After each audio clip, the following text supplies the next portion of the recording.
Hey, what's up, guys? Quincy Pine here. Today, I'm going to be doing just my CD collection overview.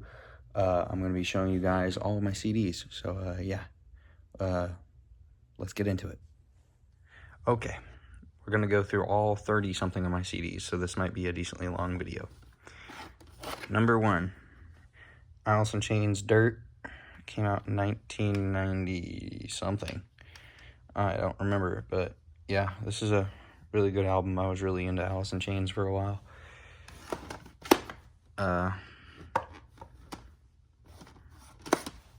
Cattle Decapitation, Humanure. There's all the songs on the back. That's one I had to get off of Amazon because they were out of Humanure for a while on like all the merch stores that I buy from. Creeping Death, Wretched Illusions. This is a pretty solid death metal album. The production's not as good as it could be, but I still like it. Creeping Death, Edge of Existence, their EP with the song The Edge of Existence. This is a really good EP, and The Edge of Existence was one of the only songs I knew when I first heard of them. I heard of them because I went to go see In Flames, and then I saw them open for In Flames. Here we go. I talked about this one on the channel before. I actually did a review of it. Creeping Death, Boundless Domain. Oh my god, Intestinal Rap goes hard. But, great album. Great modern, like, classic. Like modern day kind of classic death metal sounding stuff. I love it. It's awesome. Here's where we're getting into different stuff. First country CD.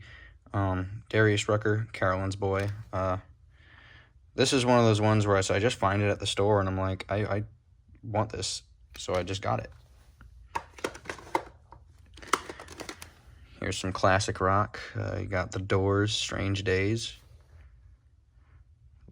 Love Me Two Times. That song is amazing. Then we got the best, or the Future Starts Here. The Essential Door hits. The Essential Doors hits. I don't know how to read, but yeah, it's just got 20 songs with just all their hits. I don't really like saying I have a standout because the whole thing is just a greatest hits record. This is a recently new to the collection, Devourment, Unleash the Carnivore. This is an amazing album. I love this album so much. I'm just mad that it's not on Apple Music. One of my favorite bands of all time, Dying Fetus, Killing on Adrenaline. Oh my god, just the whole album is great. Like, there are some songs where it's like, meh, but this whole album is just great, in my opinion. Dying Fetus, Destroy the Opposition. This would be a solid, like, 9 out of 10 for me. This whole album is great, front to back. And, wrong CD. There we go. Dying Fetus, Reign Supreme. I've had to change the case on this one so many times because it broke.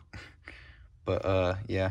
This is my favorite Dying Fetus album. This is one of my favorite albums of all time. This has got to be a 10 out of 10 for me. I feel like just every song has its little thing that's amazing about it. I am not a huge fan of this band. I just saw this and I was like, okay, cool. It won't hurt to check something out new. I still have not listened to it, but it's just a Fleetwood Mac greatest hits.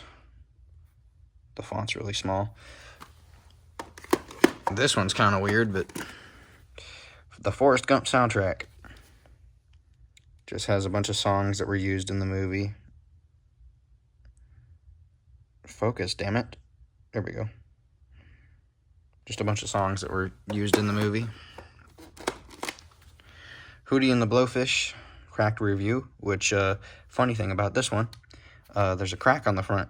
I thought it was supposed to be like that. I didn't realize that until months after I bought this.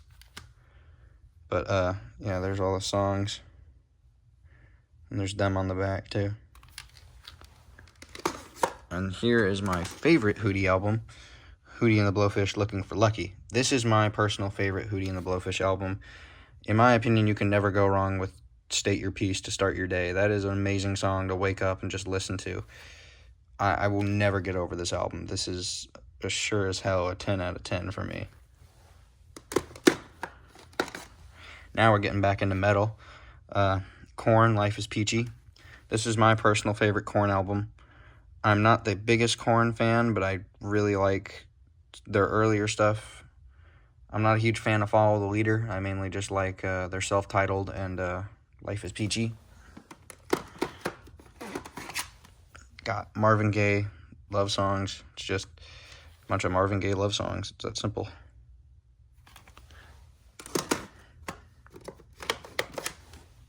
Marvin Gaye, The Very Best Of. This one has some pretty good songs on it. Let's Get It On is amazing. I heard it through the grapevines, really good. Mainly those first two are the ones I really like, and all the other stuff I haven't really heard. I mainly only listened to, I've only listened to one album by him all the way through.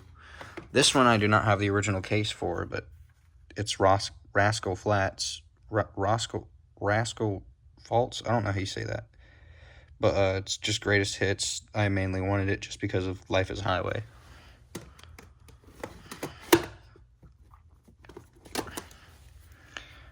Here we go. Got some death metal now. Sanguisugabogg, Homicidal Ecstasy. This is an amazing album.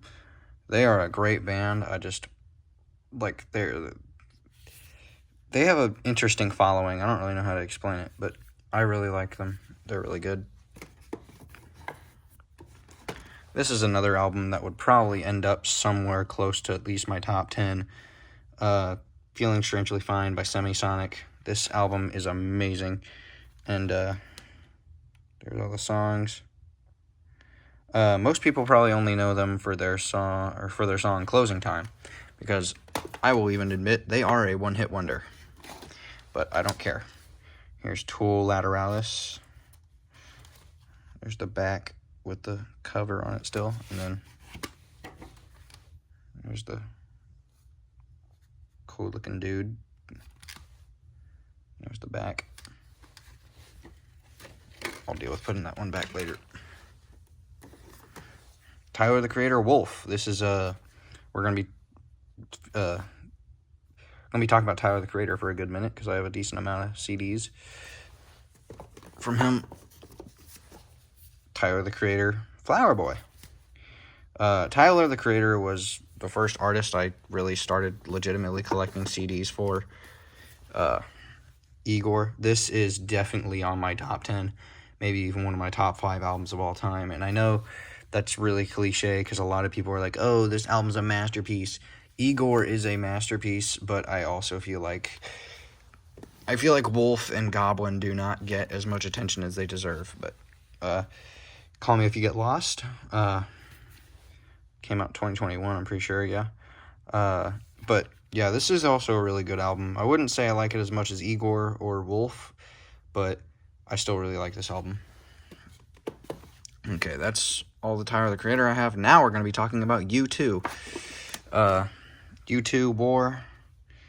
This album has some really, really good songs on it. Sunday Bloody Sunday, Like a Song, New Year's Day.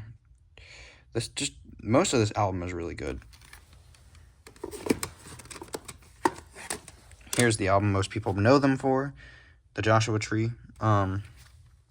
Obviously, it has their biggest songs on it. It has Where the Streets Have No Name, With or Without You, I Still Haven't Found What I'm Looking For, all that. This album, a lot of these are albums that I would have on my top 10 because I have physical copies of them, and I don't have the money to get every album I want on physical copies right now, so I just do what I can do. I love this album. This album changed my life. This band changed my life. I love that photo of them, and I love the color version even more. I don't know why. It's so amazing. U2 Rattle and Hum.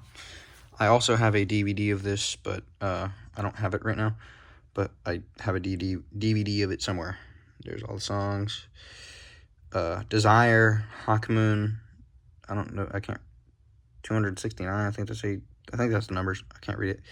But yeah, and then also where is it? Angel of Harlem. I love Angel of Harlem. That song is amazing and it makes me happy. But this is a really good album. I don't really like putting it on one of my, like, I don't like saying it's like, oh, it's top 10 because it's mostly a live album. But Achtung Baby, I am very lucky. I got to see almost the whole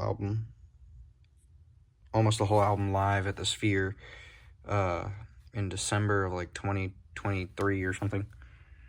But yeah, this was a album that I didn't fall in love with until being into the band for a good while. I love this band. There's a lot of reasons why they're one of my they're one of my like top 3 favorite bands of all time. I have no idea if this is a like first pressing or not. This is I got this like as kind of like a family heirloom, I guess you could say, but it's there's all the songs, but it's the best of 1980 to 1990 U2. I know it came out in 1998, but I have no idea of telling if it's valuable or not. So yeah. But the case is screwed up, but I don't care. Now we're about to be talking about, oh my god, a masterpiece. I don't care what people say. Oh my god, U2 How to Dismantle an Atomic Bomb. This album is a straight masterpiece. I do not care what people say. This album is amazing. Miracle Drug is a musical masterpiece. I don't care what people say. Dude, Miracle Drug is a musical masterpiece, and the subject matter of the song is amazing.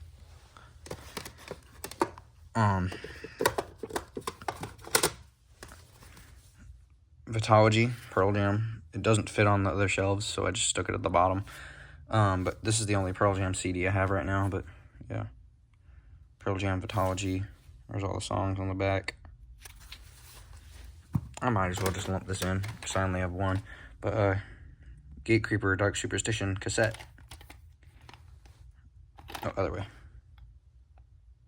There's all the songs. This is, like, the album that got me into Gatecreeper, but I hate saying that because, like, oh, everybody's like, oh, Dark Superstition's so good. It's their best album. But I started listening to it literally right when it came out. Because I saw them when this album, like, literally a week after this album came out. I saw them opening for In Flames with Creeping Death, and that's how I got into both of them, seeing them live, and they were really good. So yeah, that's all my CDs so far, and yeah, that's about it. So see you guys in the next video. Peace.